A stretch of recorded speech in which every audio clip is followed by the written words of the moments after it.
Extraversion.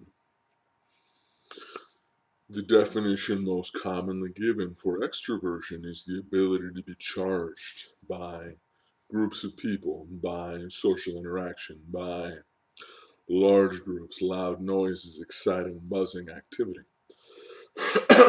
And you probably have noticed already that achieving a state like that is a goal for most, if not all, churches.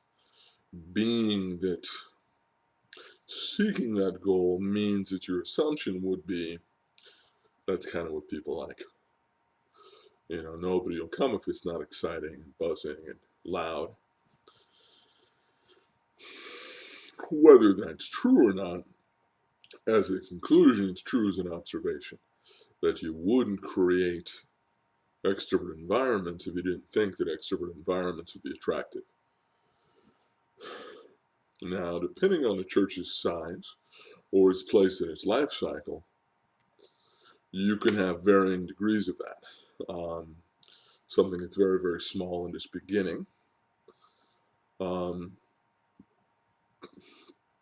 is not likely to have a big group able to make loud noises or a buzzing crowd, unless, of course, it begins as a huge number. There are churches that begin with groups of 40 or 50 leaving from a larger church, committing to be a part of something, and it begins with a certain largeness. There are much, much larger churches that have the opportunity to have much, much smaller specialized study groups and interest groups.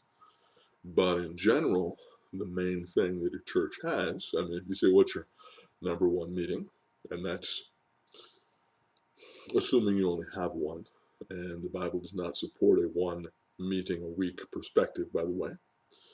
The second chapter of Acts, they met daily from house to house. It doesn't mean every single thing was a religious occasion, but it means that the church of that community were in each other's lives. And so it indicates something like you had interaction on a multiple times per week basis with your church family. Nonetheless, people say, you know, what's the main thing? Well, it's worship, they say. And there's an attempt, that is a big, relative to the size of your church. Usually most, if not all, of your entire congregation are all there together. Very small clusters of time for anything like socializing. Anything like it. It's not a place to get to know people. How about that?